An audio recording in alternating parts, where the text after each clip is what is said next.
पुंडलीकवरदार विठ्ठल श्री ज्ञानदेव तुकाराम पंढरीनाथ भगवान की जय। श्री गणेशाय नमः। श्री सरस्वती प्रभु रामचंद्राय नमः। जय जय जगदोद्धार वेद सारा अखिल द्वय विश्वंभरा करुणा सिंधु परम उदाराय देवेंद्र जगद्गुरु। कथेचं अनुसंधान श्रीधर स्वामी या ठिकाणी सांगतात भगवान परमात्मा आहे, जगाला वंदनीय आहे। वेदाचा सार जो असणारा मूळ तो भगवान परमात्मा आहे। अखिल कोटी ब्रह्मांडाचा नायक आहे, विश्वव्यापक आहे, करुणा सिंधू असा असणारा भगवंत आहे। त्या भगवंताला नमस्कार। कंदर्प गहन हृदय रत्ना चतुरास्य जनक मनोरंजना अपार माया श्रम मोचना निरंजना निर्विकारा।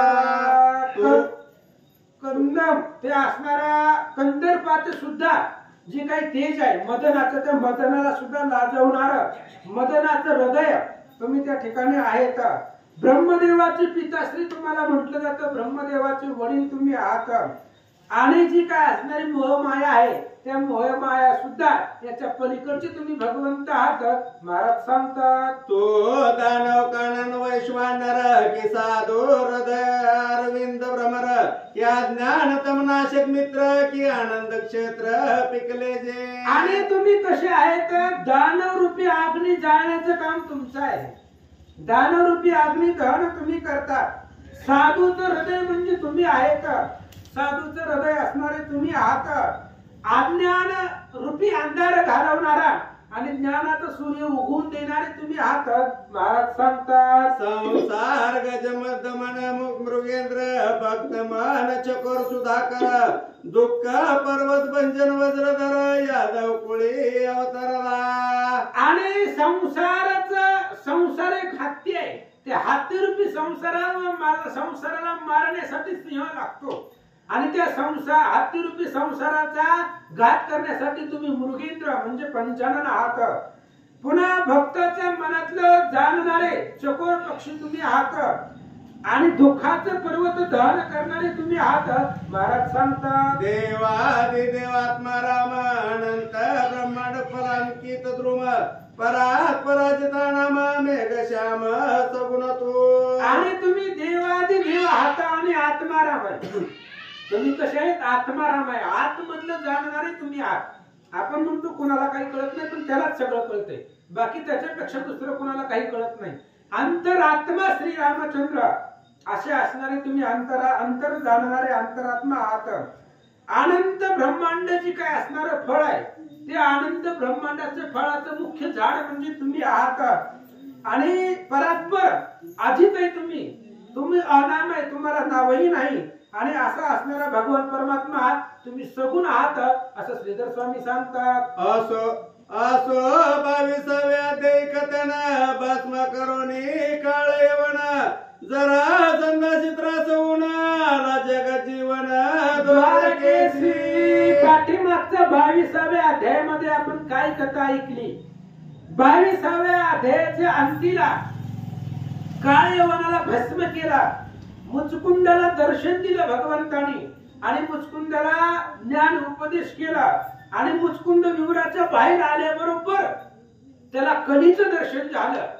आणि ज्यावेळेस तो विवराच्या बाहेर आला त्यावेळेस त्याला दिसलं पापी लोक दिसली, दुसऱ्याची निंदा करणारी दिसली, दुसऱ्याला नाव ठेवणारी अशा प्रकारचे लोक त्याला पुढे दिसली। त्यामुळे तो कोणाला काही बोलला नाही, तसंच निघून भद्रिकाश्रमाला निघून गेला। भगवान परमात्मा बाहेर आले काळ त्या विवराच्या आणि पुन्हा रेवतीचं लग्न बळीराम दादा बरोबर झालं। इथपर्यंतची कथा आपण पाठीमाग पाहिली। तो विदर्भ देशी राजा भीमक सुशील सौभाग्य सात्विक जैसा उडगणा माझी मृगांक किसेची नायक सुरमंडळी। आणि आता कथेला सुरुवात झालेली आहे। विदर्भ देशाचा राजा भीमक आहे आणि तो भीमक राजा सुशील सौभाग्य सात्विक सुशील आहे। शील म्हणजे आचरण श्रेष्ठ आहे त्याचं, भाग्यवान आहे भीमक राजा, लक्ष्मी पोटाला येते त्याच्या, म्हणजे काय सामान्य भाग्य आहे का, भाग्यवान आहे तो, शुद्ध सात्विक आहे। जसं पक्षामाजी त्या ठिकाणी असणारा गरुडजी श्रेष्ठ असावा किंवा सगळ्या देवलोकामध्ये इंद्र असावा, तसा सगळ्या राजामध्ये भीमक राजा श्रेष्ठ होता. धनाढ्या माझी कुबेर की अंडजा माझी द्विजेंद्र तैसा भीमक रूपोरा जगती तळी विख्यात पै. किंवा सगळ्या धनामध्ये धनाढ्य धनवानामध्ये कुबेर श्रेष्ठ असावा, आणि कुबेर श्रेष्ठ आहे कारण सगळे संपत्तीचा इष्टिटीचा मालकच कुबेर आहे. आणि असा असणारा कुबेर श्रेष्ठ असावा. सगळ्या पक्षामध्ये गरुड महाराज श्रेष्ठ असावे, किंवा सगळ्या असणाऱ्या, पुन्हा त्या ठिकाणी सांगितलं गेलं की सगळ्या पक्षामध्ये गरुड श्रेष्ठ असावा, तसा असणारा भीमक जगामध्ये श्रेष्ठ होता.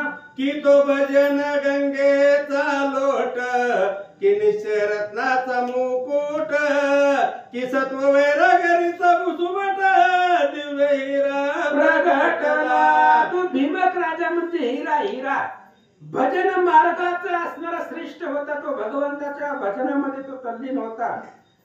किंवा निश्चयाचा मुकुट असावा, निश्चय दृढ निश्चयाचा महामेरू तो असणारा भीमक होता. किंवा विवेक रूपी भूमीच्या जमिनीच्या खाली धन असावा, विवेक रूपी जमिनीचं निधन धन असणारा तो भीमक राजा श्रेष्ठ होता. की विवेक भूमीचे निदान की दया काशीचा केवळ गण की आनंद नंदवन पक्क फळ तेथीचे. विवेक रूपी जमिनीवरचं निधान असावा, किंवा केवळ ज्याच्या अंतःकरणामध्ये दया भरलेली आहे. आनंद वन असावा, त्या आनंद वनामधला मुख्य असणारा पिकलेलं फळ म्हणजे भीमक राजा होता. ऐसा तो नृपनाथ त्याशी रुक्मी नामे ज्येष्ठ सूत त्याहुनी दाकुट रुक्मरात रुक्म बाहू तिसरा पै. आणि भीमक राजाला 5 मुलं होती, आणि त्या असणारा पहिला मुलगा जो होता, त्या पहिला मुलगा म्हणजे रुक्मी होता. त्याला रुक्मिया म्हणतात. काल आला होता शिशुपाळ वक्रदंता बरोबर, तो रुक्मिया पहिला मुलगा आहे आणि श्रेष्ठ आहे, ज्येष्ठ आहे. म्हणून भीमक राजाचा पहिला मुलगा रुक्मी होता, त्यालाच रुक्मिया म्हणतात. दुसरा रुक्मरथ आहे, तिसरा रुक्म भाऊ आहे, चौथा ऐका रुक्म केशी रुक्म माळे 6वी झाली रुक्मिणी बाळे स्वरूप सुंदर वेल्लाळी ज्ञान कळा हरीची ते. आणि चौथा मुलगा आहे रुक्म केशी आणि 5वा रुक्म माळी. अशा प्रकारे 4-5 मुलं भीमक राजाला झाली, आणि 5 मुलानंतर एकुलती 1 मुलगी आणि सर्वांमध्ये श्रेष्ठ रुक्मिणी नावाची मुलगी जन्माला आली. आणि ती असणारी रुक्मिणी ज्ञान कळा, ज्ञान अतिशय तिच्यापाशी होता, कारण ती भगवंताची होणारी पत्नी आहे, म्हणून ज्ञान कळा तिच्यापाशी होती असं सांगतात. हे मूळ पीठ निवासिनी माया जिने निर्मिले देवत्रया इच्छा मात्र महत्कार्य गडी मोडी ब्रह्मांडे. आणि भीमक राजाची 6 नंबरची जी मुलगी आहे, म्हणजे एकच मुलगी होती, पण 5 भावानंतर जन्माला आलेली मुलगी आहे. आणि ही रुक्मिणी म्हणजे त्या ठिकाणी सगळ्या 3 देवाला निर्माण करण्याचं सामर्थ्य त्या असणाऱ्या रुक्मिणी पाशी होता. मूळपीठ वासिनी ती माया जगदंबा आहे, आणि सगळ्या ब्रह्मांडाची गडी मोडणं आणि पुन्हा बसवणं ही जिच्या नखाचं काम आहे, अशी ती रुक्मिणी होती. अनंत शक्तीची स्वामिनी जे आदि पुरुषाची मूळ ध्वनी महामाया प्रवण रूपिणी भीमक उदरी अवतरली. अनंत शक्तीची स्वामिनी आहे ती, म्हणजे सगळ्या जेवढ्या शक्ती आहेत जगतामध्ये, देवी रूपी जी काही शक्ती आहे त्या सगळ्या शक्तीची मालकीण ही असणारी रुक्मिणी आहे. आदि पुरुष कोण आहे? भगवान परमात्मा आदि पुरुष आहे, आणि त्या आदि पुरुषाची मूळ ध्वनी असणारी रुक्मिणी आहे, महामाया आहे, प्रणव रूपिणी आहे, अशी ती जगदंबा आहे. श्रीधर स्वामी सांगतात. अनंत ब्रह्मांडाची माळ घेऊन जप करी वेल्लाळ जगडंबर मांडून खेळ सवेची लपवी क्षणार्धे. आणि त्या रुक्मिणीच्या हातामध्ये अनंत ब्रह्मांड रूपी माळ आहे, माळ, आणि माळ घेऊन जप करत बसलेली आहे. अनंत ब्रह्मांडाची माळ तिच्या हातामध्ये आहे, अनंत ब्रह्मांडाचे सूत्र त्या असणाऱ्या रुक्मिणीच्या हातामध्ये आहे. हे सगळं जगदंबर म्हणजे एक खेळ आहे, आणि ती खेळ मोडून पुन्हा तयार करण्याचं सामर्थ्य या रुक्मिणीकडे आहे. वीरांची मित्र चंद्रदेव राणा ही अज्ञान बाळे तिची जाना पहडवून प्रपंच पाळना विषय खेळण्यावरी बांधे. आणि ही सगळी देव लोक म्हणजे त्या रुक्मिणीची लेकरं आहेत. मग ब्रह्मदेव असेल, चंद्र असेल, वरुण असेल, इंद्र असेल, विष्णू असेल, महादेव असेल, सगळे हे असणाऱ्या रुक्मिणीची लेकरं आहेत. आणि प्रपंच रूपी पाळण्यावरती ह्या सगळ्यांना त्या रुक्मिणीने झोपून झोका देऊ लागले. डोळे उघडून स्वरूपाकडे पाहुणे दी त्यासी निवाडे उत्पत्ती स्थिती प्रळय कोडे कार्य करवी त्याती. आणि त्या रुक्मिणीकडे असं सामर्थ्य आहे, पाळण्यामध्ये सगळ्यांना झोपवलंय, पण एकाला सुद्धा डोळं उघडून त्या रुक्मिणीचं स्वरूप बघण्याचं सामर्थ्य कुणाकडे नाही. उत्पत्ती स्थिती आणि अंत ह्या तिन्ही देव करतायत. तिन्ही देवाच्या हातून ही रुक्मिणी करून घेते असं सांगतात. जिची या स्वरूपावरून करवी कोटी कंदर्प सांडणी जयत्रलोक्य लावण्य खाणी आवनी तळी अवतरली. आणि ही असणारी रुक्मिणी जिच्या स्वरूपावरनं कोटी मदन ओवाळून टाकावे, म्हणजे तिला स्वरूपाला उपमा देवी अशी कोणच नाही जगतामध्ये. सगळ्यात सुंदर कोटी काम तिच्यावरनं मदन ओवाळून टाकावे अशी असणारी लावण्याची खाणी रुक्मिणी त्रैलोक्यामध्ये अतिशय सुंदर पृथ्वी तलावरती अवतरले. तप्त सुवर्ण जैसे सुरंग तैसे रुक्मिणीचे दिव्यांग आकर्ण नेत्र सुरेख चांग मुख मृगांक कोण वर्णी. आणि त्या रुक्मिणीचं स्वरूप तापलेला थवा असावा, तप्त लाल भडक आग्ने असावा, अशा प्रकारचं ते असणाऱ्या रुक्मिणीचं स्वरूप होता. लावण्य खाणी होती, दिव्य अशा प्रकारचं तिचं अंग होतं. अशा प्रकारे तिचे डोळे जर पाहिले गेले तर असणारे आकर्ण नेत्र होते, सुरंग होते, कमळासारखे होते असं सांगतात. दंत तेज जिकडे जळकत पाषाण ते पद्मराग होत सहज बोलत मंदिरात प्रकाश होत दंत तेजे. आणि ती रुक्मिणी जर बोलायला लागली, तिने जर बोलण्यासाठी आपलं तोंड उघडलं तर तिच्या मुखामध्ये दात होते आणि त्या दाताचा उजेड पडत होता. जर ती बोलायला सुरुवात केली तर संपूर्ण घरामध्ये त्या भीमक राजाच्या महालामध्ये त्या रुक्मिणीच्या दातांचा प्रकाश झळकत होता. जगन्माता बोले जे क्षणी वाटे विखुरले रत्न खाणी जिची या स्वरूपावरून ब्रह्मांडाची ओवाळी दे. आणि रुक्मिणीने ज्यावेळेस बोलायला सुरुवात केली होती त्यावेळेस असं वाटत होतं की जमिनीवरती रत्न विखुरले, म्हणजे त्या दातांचं प्रतिछाया जमिनीवरती पडत होती. रत्नासारखी तिचे दात त्या ठिकाणी दिसत होते. जिच्या स्वरूपावरून सगळं ब्रह्मांड ओवाळून टाकावं एवढी सुंदर रुक्मिणी भीमक राजाच्या घरी जन्माला आले. अंगीच्या सुवासे करोनी गेले दस दिशा भरोनी पाय ठेवी जेते रुक्मिणी वसंत बोलून तेथे लोळे. आणि त्या रुक्मिणीच्या अंगाचा सुवास येत होता आणि त्या सुवासानं 10 दिशा आहेत आणि ती 10च्या दिशा त्या सुवासानं भरून जात होत्या. रुक्मिणी जिथे जिथे पाय ठेवल तिथे तिथे वसंत येऊन लोळणी घालत होता असं सांगतात. महातेज गाळून देखे ओतिली कर्णीची ताटके नेत्रोत्पले अति सुरेखे अंजन झळके सोगयाचे. आणि त्या असणाऱ्या रुक्मिणीच्या कानामधली दोन्हीकडे कानामध्ये ताटकी होते आणि ते ताटके अतिशय सुरेख होते, सुंदर होते. जे काही महातेज आहे तेज, त्या तेज गाळून त्याच्यामधून निर्माण झालेलं जे तेज आहे ते तेज तिच्या ताटकावरती शोभिवंत दिसत होता. तिच्या असणाऱ्या डोळ्यामध्ये अतिशय सुंदर डोळे होते आणि अंगावरती अंजन झळकत होता डोळ्यामध्ये असं सांगतात. मुक्त घोष तळपती कानी कोटी मृगांक उणे वदनी बघणे जळकती सुनीळ गगनी मुक्त जाळी शिरी देवी. आणि कानामध्ये मुक्त अशा प्रकार मुक्त घोष कानामध्ये आहेत. ताटके कानामध्ये आहेत आणि त्या रुक्मिणीच्या स्वरूपावरनं कोटी चंद्र उवाळून टाकावे असं त्या रुक्मिणीचं स्वरूप होतं. आणि तिच्या असणाऱ्या डोक्यावरती मुक्तरूपी असणारी जाळी होती असं सांगतात.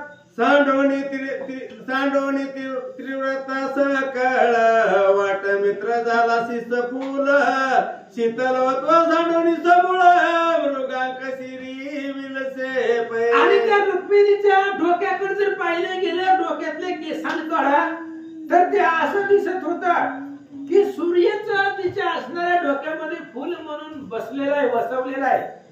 किंवा सगळं शीतलत्व थंडपणा सोडून तिच्या असणाऱ्या शिरावरती मृगांक म्हणजे चंद्र, चंद्राने डोक्यावरती वास केलेला आहे असं तिचं स्वरूप दिसत होता.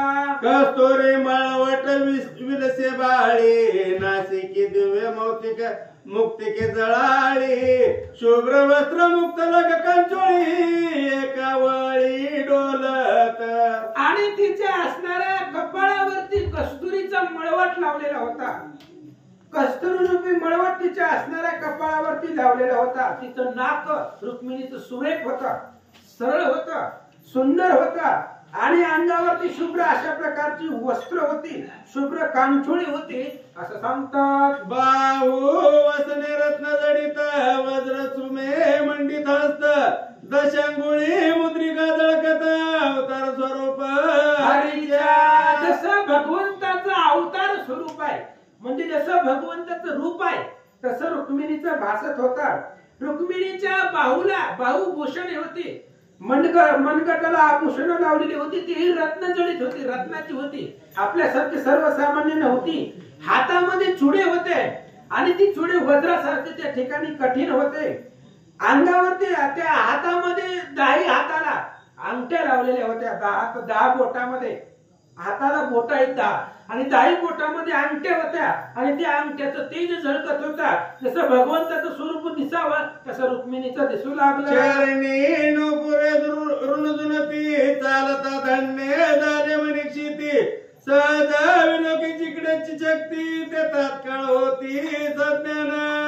आणि तिच्या चरणामध्ये पैंजण होतं. नुपुरे म्हणजे पैंजण आहे आणि ती पैंजण ऋणजुनत होतं, वाजत होतं. जर रुक्मिणी चालली त्याच्या असणाऱ्या भीमकराच्या महालामधून किंवा रस्त्यावरून राजमहालामधून राजबीदीमधून जर निघाली तर असणाऱ्या जमिनीला सुद्धा धन्यता वाटत होती. त्या असणारे नुपुरे तिचे वाजत होते. रुक्मिणी सहज जिकडे पाहिलं तिकडे त्या ठिकाणी लोकांकडे जर पाहिलं किंवा दशदिशेकडे पाहिलं तर ते सगळे ज्ञानवंत होत होते. अशी तिच्या स्वरूपामध्ये दृष्टी होती असं सांगतात. जिच्या कृपा कटाक्ष देख इंद्रपदी बैसले रंक पर्वत उचली मशका अपंग पाते जियेच्या. आणि त्या रुक्मिणीने जर कृपेने जरी पाहिलं गेलं तर रुक्मिणी म्हणजे लक्ष्मी आहे. ती लक्ष्मीचा अवतार आहे ती रुक्मिणी. आणि त्या रुक्मिणीने जर ठरवलं तर रंकाला सुद्धा इंद्रपदावरती बसवू शकते तिने जर ठरवलं तर. किंवा रुक्मिणीची त्या लक्ष्मीची जर कृपा झाली तर रंक सुद्धा इंद्रपदावरती बसू शकतो. त्याच रुक्मिणीची कृपा झाली तर पांगळा सुद्धा पर्वत चढू शकतो असं श्रीधर स्वामी रुक्मिणी भीमक राजा अंकी घेऊन बैसळाचे सभासानी सकळ रूपानी अशा प्रकारची रुक्मिणी. आणि ती रुक्मिणी एका सभेमध्ये भीमक राजा आपल्या मांडीवरती घेऊन सभेमध्ये बसलेले होते. काय झालं तो कीर्ती मुकनामा ब्राह्मण जो 64 कला प्रवीण तो करीत पृथ्वी पर्यटन भीमक सभेची पातला. आणि कीर्तिमुख नावाचा ब्राह्मण पृथ्वीचं पर्यटन करत करत सगळी पृथ्वी शोधत शोधत किंवा तीर्थ करत करत करत असंच भीमक राजाच्या सभेमध्ये तो ब्राह्मण आला. राये तो द्विज सन्मानुनी बैसवीला उत्तम आसनी म्हणे द्विजा कोणी कडुनी येणे झाले अकस्मात. आणि भीमक राजाच्या मांडीवरती रुक्मिणी बसलेली होती. कीर्तिमुख नावाचा ब्राह्मण पृथ्वी पर्यटन करून त्या भीमक राजाच्या सभेमध्ये आला. भीमक राजाने मान सन्मान दिला बसण्यासाठी उच्च आसनावरती त्या कीर्तिमुख ब्राह्मणाला बसवलं आणि विचारलं, महाराज कोणीकडून आला? ब्राह्मण म्हणे धरणीपती, म्या पृथ्वीचे पाहिले नृपती, सहज आलो द्वारावती प्रती, तेथे श्रीपती देखील. आणि त्या ब्राह्मणाने भीमक राजाला सांगितलं, महाराज मी असंच फिरत फिरत आलो होतो, संपूर्ण पृथ्वीचं पर्यटन मी केलेलं आहे, नाना तीर्थक्षेत्र पाहत पाहत मी द्वारकेला गेलो आणि मी द्वारकेला गेल्यानंतर ना तिथं भगवान श्रीकृष्णाला पाहिलेला आहे असं तो ब्राह्मण सांगू लागला. ब्राह्मण वर्णित श्रीकृष्ण ध्यान रूपा ऐकती सकल जन, परिभीमकी तेथे सावधान करी श्रवण संप्रेम. आणि तो ब्राह्मण कृष्णाचं स्वरूप सांगू लागला. भीमक राजासहित सगळे राजे ऐकत होते, पण बाकीच्यांचं एवढं लक्ष नव्हतं, पण रुक्मिणी प्रेमानं ऐकत होती आणि सावधानतेनं कटाक्षानं एकाग्र चित्त करून तो ब्राह्मण श्रीकृष्णाचं स्वरूप कसं वर्णन करतोय, काय सांगतोय याच्याकडे आतुरतेनं रुक्मिणी लक्ष देऊन ऐकू लागली. ज्याची चरण पंकज केसरी, क्षीराब्दी तनया झाली भ्रमरी, ते तुनी जन्मली जणू कुमारी, जे कतारी सकळ जीव. आणि ब्राह्मणाने सांगायला सुरुवात केली, ज्याच्या पायाचा धुळेपासून, ज्या पायामध्ये लक्ष्मीच्या, भगवंताच्या पायामध्ये ब्रह्मणासारखं लक्ष्मीचा वास आहे. क्षीराब्दीच्या कुमारामध्ये समुद्राची मुलगी लक्ष्मी, ती लक्ष्मी ते असणाऱ्या भगवंताच्या पायावरती ब्रह्मणासारखं तिथं त्या चरण अमृताचा आस्वाद सेवन करते. म्हणून पाय लक्ष्मीच्या हाती, ती सिंहावे काकुळती. भगवंताचे पाय सदोदित त्या लक्ष्मीच्या हातामध्ये आहे. आणि सगळे असणारे त्या ठिकाणी जान्हवी कुमारी तिथे जन्मलेली असावी त्यांच्या चरणावरती, आणि ती जान्हवी सगळ्या जगताला तारते असं सांगू लागले. ज्याची चरण ज्याची अरुण संध्या राग बालार्क, याचे काढिले रंग सकळिक, तळवे किले सुरेखा श्री रंगाचे वाटती. आणि सगळे राग आहेत ते सगळे रंग राग काढून भगवंताचे असणारे पाय तळवे कसे दिसतात, बालार्क. बालार्क म्हणजे 12 सूर्याचं तेज, किंवा सकाळ सकाळ आपण सूर्याकडे पाहतो, लाल आगीचा गोळा असावा तसा ती दिसत, तशा प्रकारचा आरक्त भगवंताचे तळवे होते, अतिशय सुरेख दिसत होते असं तो ब्राह्मण सांगू लागला. शरीर कर्वतोनी मृगांके, चरणी सुरवाडला निज सुखे, व्यापुनी पदांगोळी कनके, दशदा होवनी राहिला. आणि मग ते असणारा मृगनाभी आहे, तो असणारा मृगनाभी सुद्धा चरणावरती, भगवंताच्या चरणावरती सुरवाडलेला आहे, त्या चरणावरती त्याला वास केलेला आहे. आणि भगवंताच्या अंघोळीका, पायाच्या जर बोट पाहिली गेली, पायाची नखे पाहिली गेली तर अतिशय सुंदर शोभिवंत आहेत असं तो पाहून आल्यानंतर सांगू लागला. पायी हरीच्या दिशे ध्वज, तरी चरण लक्षणेची साज, भक्त तारावया साज, उदित असे सर्वदा.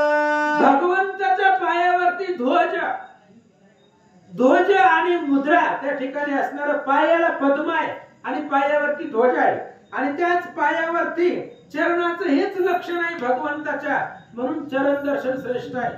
भगवंतात पांडुरंगाचं चरण दर्शन लोक 10-10 तास रांगेमध्ये उभं राहून घेत आहेत. चरण दर्शन अतिशय श्रेष्ठ आहे भगवंताचे चरण. आणि ते चरण म्हणजे जहाज आहे, जहाज तारून नेण्यासाठी, भवरूपी समुद्रामधून तारून नेण्यासाठी ते भगवंताचे चरण म्हणजे एक जहाज आहे असं श्रीधर स्वामी सांगतात. शरण येती निज भक्त, त्यांचे फोडा वया पाप पर्वता, वज्र पायी लखलखित, वैकुंठ नाते ध्वज, वज्र आणि अंकुश ही पायावरची सामग्री चिन्ह आहे. भावार्थ रामायणाचा 6वा अध्याय बालकांडाचा. वज्र, ध्वज आणि अंकुश याच्यामध्ये एकनाथ महाराजांनी सुंदर निरूपण केलेलं आहे. तिथं हे असणार वज्र, भगवंताच्या पायावरती वज्र आहे. कशासाठी? आधी सांगितलं ध्वज आहे, आता सांगितलं वज्र आहे. जे काय असणारे भक्त आहेत ते भक्त भगवंताला शरण आल्यानंतर ना त्या भक्तांचा पाप संपवण्यासाठी भगवंताच्या पायावरती वज्र आहे असं सांगतात. पायी जळके जे पद्मा ते वशेष प्रेम आणि का प्राप्त नाही परमा घोर तप आचरता. आणि पायामध्ये भगवंताच्या पद्मा आहे आणि त्याच पायापाशी पद्मा आहे. पद्मा म्हणजे लक्ष्मी आहे, पद्मही आहे आणि लक्ष्मी आहे. अनेक तप जरी केला तरी भगवंताचं चरण सहसा कुणाला प्राप्त होत नाही. घोर अनेक जन्म तुम्ही तप केला तरी भगवंताचे पाय ज्याला प्राप्त होत नाही. पण त्या रुक्मिणीच्या हातामध्ये सुगंधित त्या देवाचे पाय आहेत असं ब्राह्मण सांगू लागला. ऐश्वर्यामध्ये मस्त वारण विद्यामध्ये गर्वित पूर्ण त्याशी आकर्ष वया लागुण अंकुश पायी झळकत असे. सांगितलं मग अशी ध्वज वज्र आणि अंकुश. वज्र कशासाठी आहे? भक्ताचं पाप निर्धारण करण्यासाठी वज्र आहे. अंकुश भगवंताच्या पायावरती आहे. ती अंकुश कशासाठी आहे तर ऐश्वर्याने मत्त झालेला हत्ती आहे. ऐश्वर्य रूपी हत्ती आणि त्या हत्तीला आकारण्यासाठी किंवा विद्याच्या मतानं गर्वित झालेला हत्ती त्या हत्तीला आकारण्यासाठी अंकुश लागतो आणि ती अंकुश भगवंताच्या पायावरती आहे असं सांगतात. साध काशी ऊर्ध्व रेखा तत्वता ऊर्ध्व गच्छन्ति मने सत्वस्था पाय देवनी मुक्तीची माता ब्रह्मानंदी ऐक्यवाद. आणि भगवंताच्या पायाचं जर दर्शन झालं तर साधकाची अवस्था काय होते? सत्व अवस्था साधकाला प्राप्त होते. रजतम संपलं जातं, केवळ सत्व मूर्तीत होतो आणि मुक्तीला पाय देऊन तुका म्हणे मुक्ती मोक्ष आम्हा घरी कामारीती दासी. तुकाराम महाराज सांगतात मोक्ष आमच्या घरी कामाला आहे पण ते मुक्ती आणि मोक्षाला सुद्धा पाय देऊन ब्रह्मपदावरती लीन होता येतात. एवढा चरणामध्ये सामर्थ्य आहे. श्रीधर स्वामी सांगतात हरी पदाची दिव्य प्रयाग तळवे रक्त ब्रह्मकन्या सुरंग मांड्या गरुड पाचूचे कोंब चांग ते मित्र कन्या सुरवाडले. भगवंताचं पाय म्हणजे ही प्रयाग आहे आणि त्या प्रयागाला तिन्ही नद्याचा संगम आहे. भगवंताचे तळवे म्हणजे त्या ठिकाणी ब्रह्मकन्या आहे म्हणजे सरस्वती आहे. सरस्वती यमुना आणि गंगा यमुना सरस्वती असा तिन्ही नद्याचा संगम ते असणाऱ्या प्रयाग मध्ये आहे आणि भगवंताचं पाय म्हणजे प्रयाग आहे आणि तिथं तळवे म्हणजे ते असणारी ब्रह्मकन्या आहे असं सांगतात. पदीने पुरे वाजती गजरी ते सुखावरी जणू कुमारी वाकीवरी रत्ने जडली कुसरी तपस्वी मराळ त्याची बाई. भगवंताच्या पायामध्ये नोपुरी आहे, वाकी आहे आणि ते असणारी वाकीचा गजर करते. कळी काळाच्या सुद्धा कांठाळीमध्ये बसते.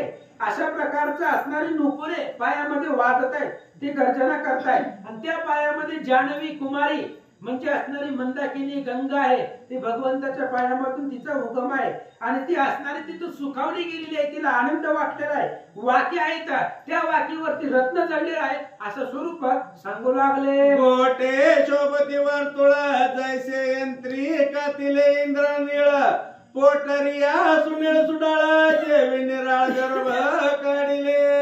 आणि भगवंताची असणारी घोटी कशी आहे? वर्तुळ आहे, गोलाकार असणारी घोटी आहे.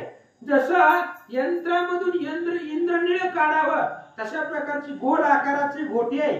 भगवंताच्या असणाऱ्या पोटरिया अतिशय सुनीळ आहेत, निळ्या कलरच्या पोटरिया आहेत, सुडाळ आहेत. आकाशाचा असणारा गर्भ म्हणजे आकाशामधून काढावा कलर तसा असणारा सुनीळ पोटरिया दिसू लागल्या. सहस्र चपलांचा एक सार पिळवणी रंगविला पितांबर दुजा पांघरावया सुंदर मुक्त लग पदर त्याचे. आता थोडस वर्णन वर आलं तळव्यापासून आता पितांबरापर्यंत आलं. भगवंताच्या अंगामध्ये पितांबर आहे, पिवळा पितांबर आहे आणि तो असणारा पितांबर कसा तयार केलेला आहे? हजारो विजा आणि त्या हजारो विजांचं तेजापासून पितांबर रंगवलेला आहे, त्याला पिवळा रंग दिलेला आहे. आणि दुसरं पांघरण्यासाठी भगवंताच्या गळ्यामध्ये मुक्त हार येत असं सांगतात.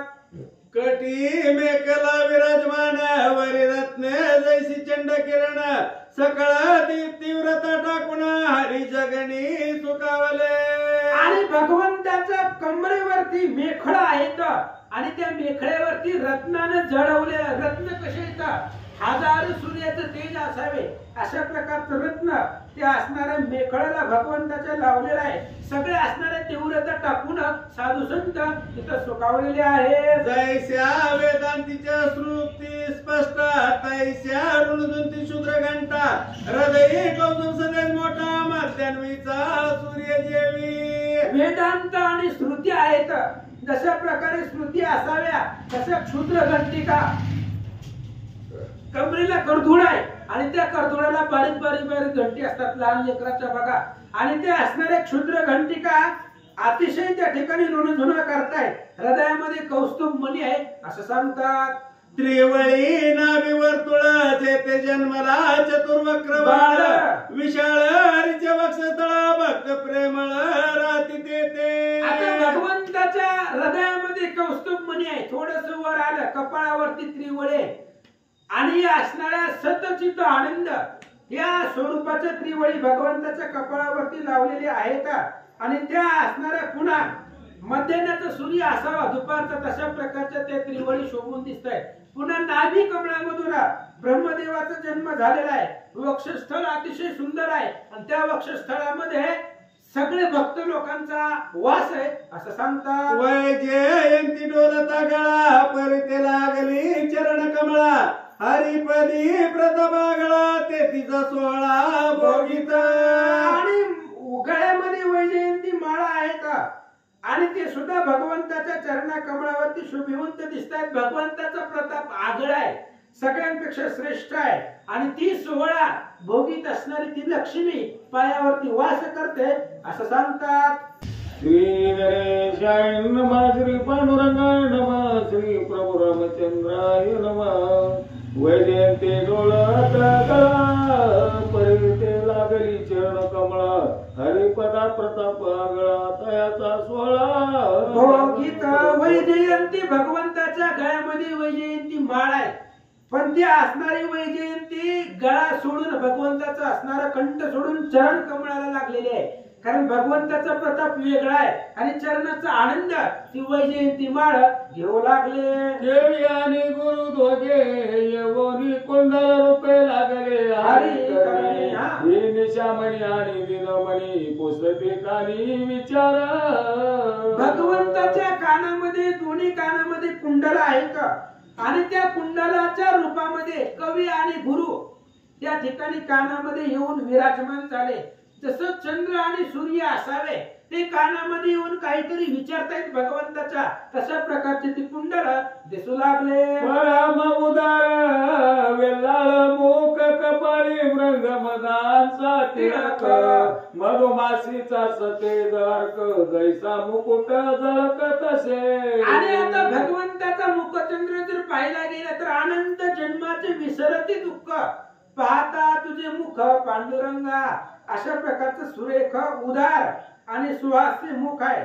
कपाळी त्या ठिकाणी असणारा मृगमदाचा कस्तुरी मृगाचा टिळक कपाळावरती लावलेला आहे.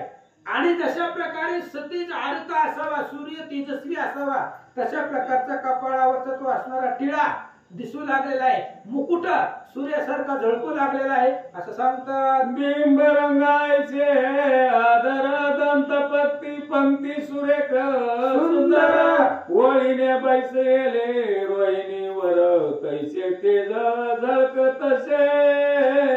आणि भगवान श्रीकृष्णाच्या मुखामध्ये दात आहेत दात आणि ती दात अतिशय झळकू लागलेली सुंदर आहेत.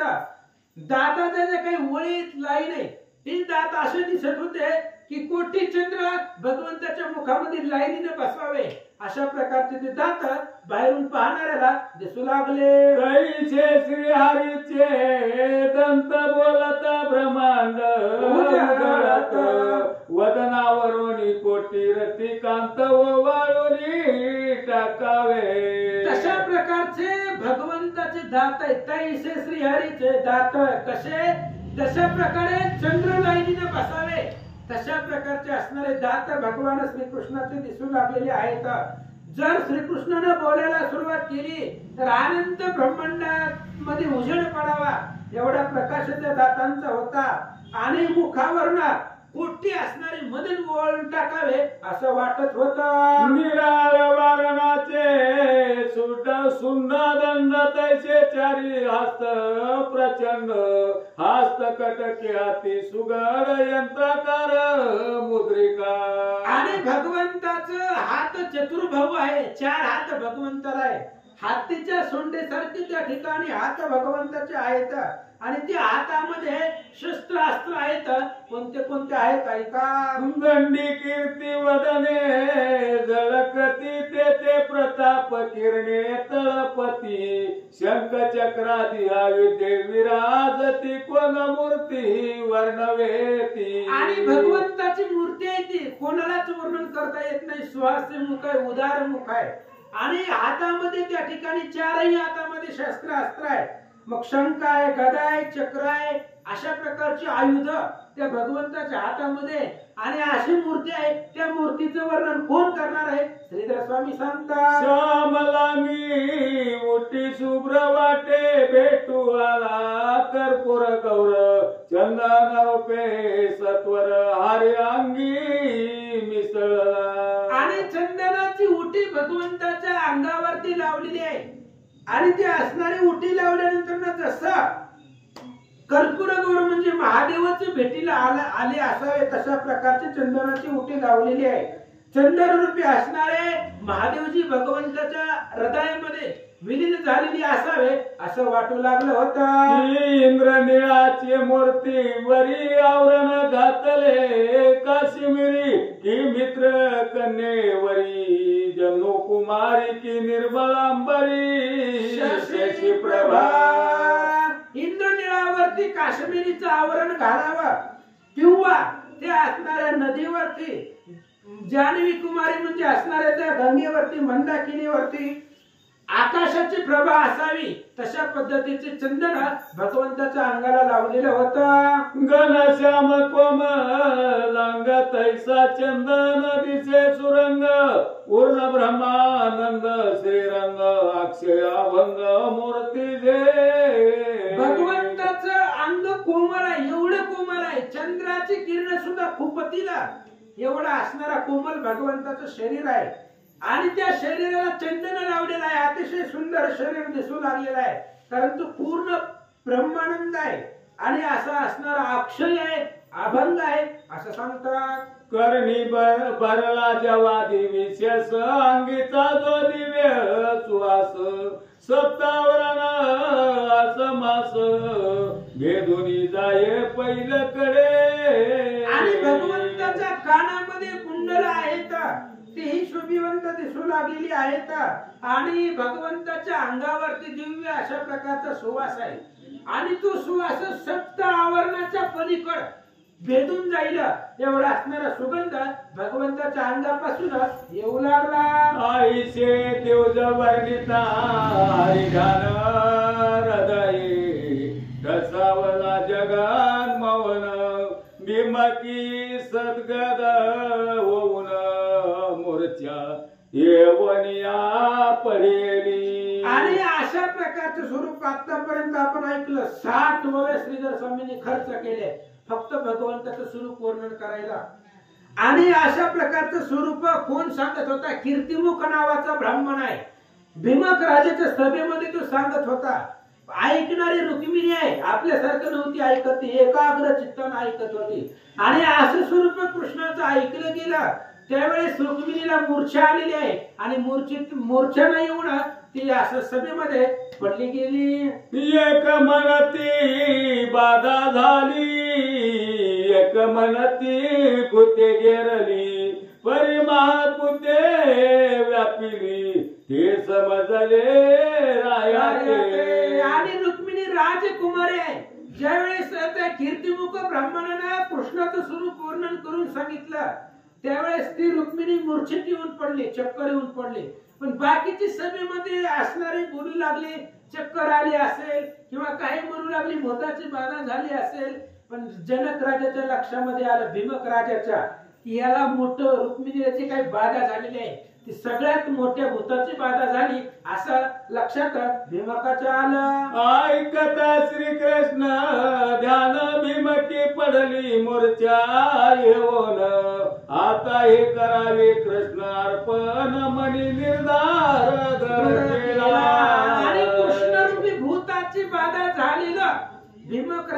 लक्षामध्ये आलं.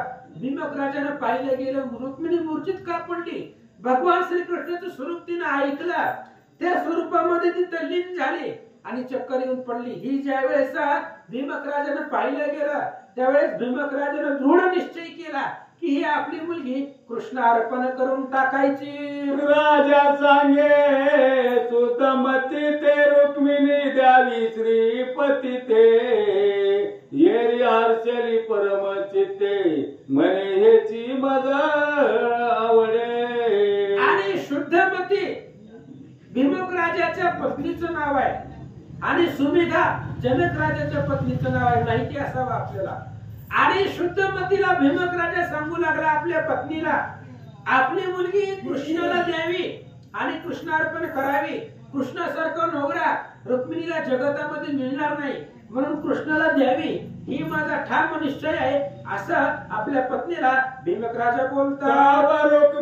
रुक्मिया परम कृष्ण दोषी वर्तमान कळले त्यासी ब्राह्मण बोलाविले गणक जोशी एकांतासी रुक्मियाने. आणि आता घरामध्ये रुक्मिणीच्या लग्नाची चर्चा सुरू झाली. सगळं आई आणि वडील शुद्धमतीनं आणि भीमक राजानं ठरवलं की ही आपली मुलगी कृष्णाला द्यावी. पण रुक्मिणीचा सगळ्यात मोठा भाऊ रुक्मिया त्याचं नाव होतं आणि तो कृष्णाचा द्वेषी होता. घरामध्ये विचार झाला की मुलगी कृष्णाला द्यावी, पण ही त्या असणाऱ्या रुक्मियाला पटत नव्हतं.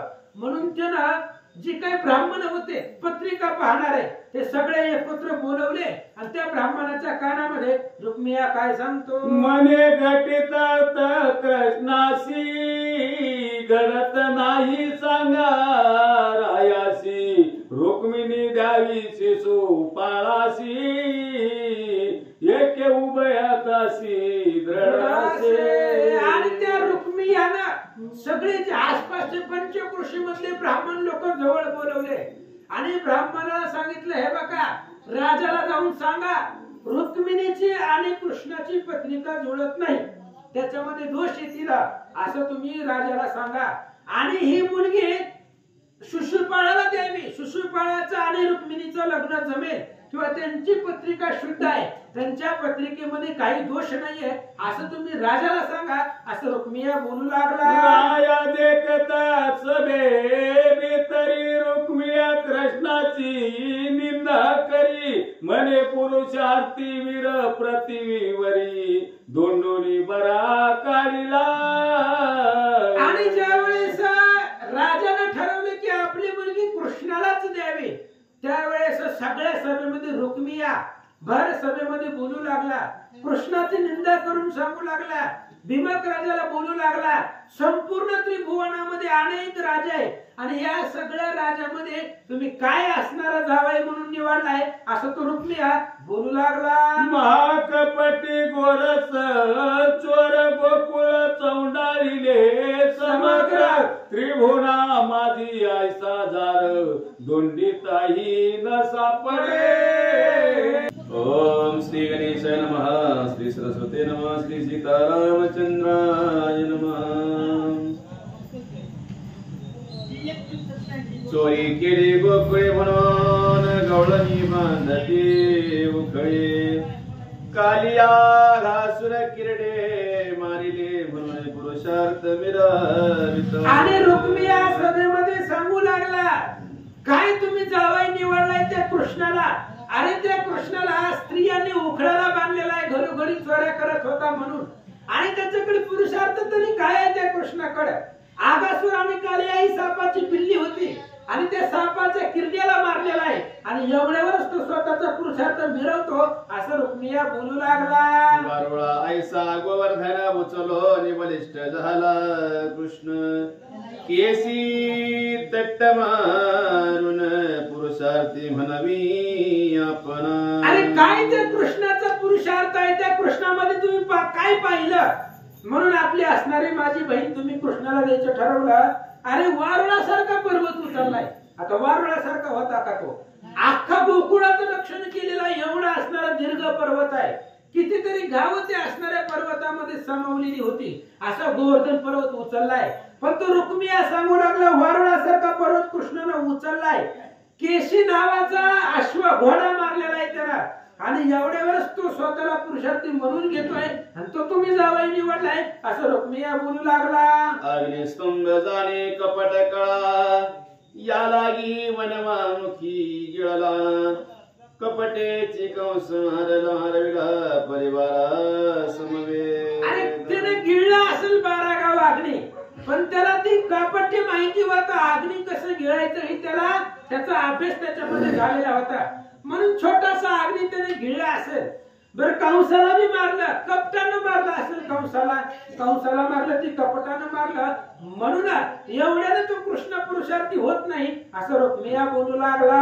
बाळ यवन भेणे थोर तिने घेतले गिरिकंदर मुचकुंदावरी टाकून पितांबर पण पुढे पळाला. आणि कालचीच गोष्ट आहे काळ यवन धरायला गेला होता त्या कृष्णाला आणि काळ यवनाच्या पुढे कृष्ण पळत होता आणि त्या कृष्णानं कपटानं मारलेला आहे काळ यवनाला. मुचकुंद झोपलेला होता त्याच्या अंगावरती आपला पितंबर टाकला आणि कपटानं त्या काळ यवनाला मारलं. रुक्मिया सांगू लागला कपटे मारिला काळ यवन भिणे वसविले द्वारकाय पठण जरा संध कपटे करुण 17 वेळ जिंकिला. अरे कपटानं काळ यवनाला मारलेला आहे आणि काळ यवनाच्या भीतीने समुद्रामध्ये द्वारका नावाची नगरी त्यानं तयार केली आहे. भीतीनं केली ती गाव भेटून तो काळ यवनाला घाबरत होता. कपटानं काळ यवनाला मारलेला आहे. जरासंधाला 17 वेळ धरलं पण कपटानं धरलेला आहे असं सभेमध्ये रुक्मिया सांगू लागला. नाही सिंहासन छत्र भांडार नाही अनु मात्र नाम रूपना गोत्रे कैसिनी थोर कृष्ण. रुक्मियाने सांगितलं भीमक राजाला तुम्हाला कृष्ण आवडला कसा कृष्ण म्हणून तुम्ही जावई निवडला कसा. अरे त्या कृष्णाकडे सिंहासन नाही कुठल्या गावाचा तो राजा नाही त्याच्याकडे छत्र नाही कुठल्याही प्रकारचे भांडार म्हणजे धन त्याच्यापाशी नाही त्याच्यापाशी रूप नाही त्याला नाव नाही आणि अशा प्रकारचा कृष्ण तुम्ही त्याला थोर कसं म्हणता असं वडिलांना रुक्मिया बोलू लागला. भक्ताची या दारोदार कीर्तना माझी नाचे निर्भर रुक्मिणीशी ऐसा होई देवर तरी तितका ती तजी आम्ही मिळो. आणि रुक्मिया बोलू लागला जर रुक्मिणीचं लग्न कृष्णा बरोबर झालं तर आम्ही जिवंत असताना मेल्यासारखं आहे. काय आमचा उपयोग आहे. बहिणीचं लग्न व्यवस्थित ठिकाणी आम्ही लावून देऊ शकलो नाही याची खंत आम्हाला आयुष्यभर वाटेल. आमचा जिवंत असून उपयोग नाही.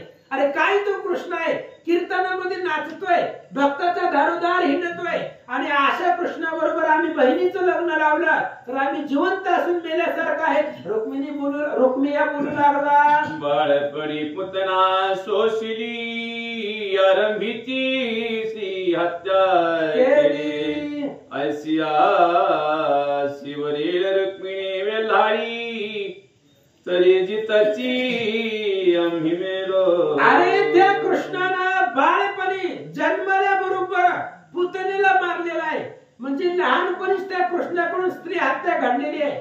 जन्मल्याबरोबर त्यानं स्त्री हत्या केलेली आहे आणि ते असणारे कृष्ण स्त्री हत्या त्यानं केलेली आहे आणि त्या कृष्णाला जर माझी बहीण रुक्मिणी दिली तर आम्ही जिवंत असताना मेलो असं रुक्मिया बोलू लागला. जरी रुक्मिणीचे कृष्णाशी लागे लग्न तरी माझी स्मस्मिता खावी मोडून हाक फोडी क्रोधे करून लावीन लग्न शिशुपासे. रुक्मियानं दंड थापटून सभेमध्ये बोलायला सुरुवात केली. हे बघा भीमक राजा पिताश्री ऐका जर तुम्ही रुक्मिणीचं लग्न कृष्णा बरोबर लावलं तर मी माझ्या असणाऱ्या मिशा काढून देतो. अरे मी लग्न लावलं तर माझ्या बहिणीचं शिशुपाळा बरोबरच लावणार असं रुक्मिया बोलू लागला. कृष्ण देशी परम चांडाळ चालवले निराया सबळ नगर शृंगारे सकळ लग्न तात्काळ धरिले. कृष्ण दिवशी होता तो रुक्मिया आणि त्याचा शिशुपाळ परम मित्र होता जवळचा होता म्हणून राजाचं बळ रुक्मिया पुढे चालत नव्हतं, कारण रुक्मिया श्रेष्ठ मुलगा आहे आणि आता भीमक राजाचं वय झालेलं होतं, त्याच्यामुळं सगळी सत्ता रुक्मियाच्या हातामध्ये होती आणि लाडका मुलगा आणि श्रेष्ठ असल्यामुळं भीमक राजाचं बळ चालत नव्हतं. म्हणून त्यानं रुक्मिणीच्या लग्नाची तयारी केली आणि सगळं नगर शृंगारून टाकला. दमघोषाची या नगरा मूळ पाठवे रुक्मिया सत्वरा, ही वार्ता रुक्मिणीच्या कर्णद्वारा दुतीमुखी प्रवेशली. आणि मग लगेचच मूळ पाठवलं शिशुपाळाला. शिशुपाळ कोणाचा मुलगा आहे? दमघोषाची पत्नी सातवती, तिची उदरी हा पापमती. शिशुपाळ जन्मला दमघोष नावाचा राजा आहे, त्याची पत्नी सातवती आहे आणि ती सातवती आणि दमघोष याच्या पोटाला जन्मलेला हा शिशुपाळ आहे. आणि त्या शिशुपाळाच्या गावाला मूळ पाठवलं, मूळ म्हणजे आमंत्रण पाठवलं आणि रुक्मिणीच्या लग्नाची तयारी रुक्मियानं केली. वार्ता ऐकताची सकळ हृदय दचकली, वेल्हाळ नयने वाहे अश्रू जळ, कमळ मुख कमळ कोमळ. आणि दुतींनी जे काय रुक्मिणीच्या परिचारिका होत्या त्यांनी जाऊन रुक्मिणीला सांगितलं की तुझं लग्न, तुमच्या भावानं तुमचं लग्न शिशुपाळाबरोबर ठरवलंय, पत्रिका छापून तयार झाले आणि लग्नाची तारीख सुद्धा काढलेली आहे, त्यामुळे तुमचा होणारा नवरा शिशुपाळ आहे असं रुक्मिणीने ऐकल्याबरोबर मुख कमळ कोमाईला गेलं आणि मनामध्ये चिंता लागले. हृदय धडकला चिंता नाटवे उदक शयन, म्हणे मायेशी सांगावे वर्तमान, तरी हरी प्राप्ती नव्हे चिंतिचेनी. आणि मग असणारे ज्यावेळेस ऐकलं गेलं वर्तमान, त्यावेळेस चिंता अग्नी हृदयामध्ये जाळू लागला. मुख कमळ कोमाईला गेलं, पाणी जेवण रुक्मिणीला जायला गेलं, कारण आयुष्याचं चिंता. लग्न म्हणजे काय खेळ आहे काय, सामान्य गोष्ट आहे का? आयुष्य घालवायचं असतं त्याच्या बरोबर. म्हणून रुक्मिणीने विचार केला आणि हृदयामध्ये चिंता अग्नी पेटवला गेला. आता आईला जर वर्तमान सांगावं की मला ही नवरा पसंत नाही, तर आईचं तरी काय चालणार आहे? त्याच्यामुळे रुक्मिणीला चिंता वाटली आणि कोण जाऊन कृष्णाला श्रुत करील असा मनामध्ये विचार करू लागले. कोण जावो निया आता सत्वर अनिल वैकुंठनाथा, तो सुदेव नाम भ्रमण तत्वता मंदिराची पातळा. रुक्मिणी चिंता करत होती, माझे लग्न या शिशुपाळा बरोबर होण्याच्या आधी कुणीतरी जाऊन कृष्णाला सांगावं आणि इथं घेऊन यावं अशी चिंता रुक्मिणी करत असताना सुदेव नावाचा ब्राह्मण अचानक रुक्मिणीच्या घरी गेला. परम सात्विक ब्राह्मण रुक्मिणी घरी त्याचे चरण, म्हणे जे कृष्णा येई, म्हणे जरी कृष्णा येशील घेऊन, तरी मी उत्तीर्ण नव्हे तुते. अतिशय सात्विक शुद्ध असणारा तो ब्राह्मण होता. तो ब्राह्मण घरामध्ये आल्याबरोबर रुक्मिणीने त्या सुदेवाचे चरण दृढ पकडले आणि रुक्मिणीने सुदेवाला सांगितलं, महाराज तुम्ही जर रातोरात जाऊन द्वारकेला जाऊन जर तुम्ही कृष्णाला घेऊन आलात तर आयुष्यभर तुमच्यावर मी उत्तीर्ण होऊ शकत नाहीये, म्हणून माझ्यावरती कृपा करा, रातोरात जावा आणि कृष्णाला इथं घेऊन या. नयनी वाहती अश्रुधारा, जे जगन्माया आदि इंदिरा, ते काकुलती यत द्विजवरा, जाई त्वरा द्वारकेशी. रुक्मिणीच्या डोळ्यामधून पाणी वाहू लागलं. जी जगन माता आहे, आदि माया आहे, लक्ष्मीचा अवतार आहे, साक्षात लक्ष्मीच आहे आणि अशी असणारी लक्ष्मी रूपी रुक्मिणी अतिशय काकुळती दीनपणा घेऊन त्या सुदेवाच्या चरणाला लागली आणि त्याला सांगू लागली द्वारकेला जावा. बाहेरी कळण्याची मात यामिनी माझी क्रमिजे पंत, उदयन पावता आदित्य कृष्णनाथ. आणि सांगायला सुरुवात केली, बाहेर गोष्ट कोणाला कळून देऊ नका, कोणालाही बाहेर वर्तमान सांगू नका, रातोरात तुम्ही जावा.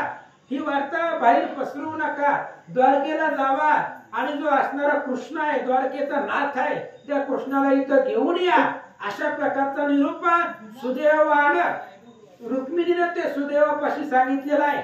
आणि आता सुदैव जाईल द्वारकेला आणि गेल्यानंतर ना भगवान श्रीकृष्णाला निरोप सांगितला आणि श्रीकृष्णाला रातोरात सुदैव घेऊन येतील आणि अशा प्रकारची कथा आहे. आता आपला टाइम आउट झालेला आहे, संपलेला आहे.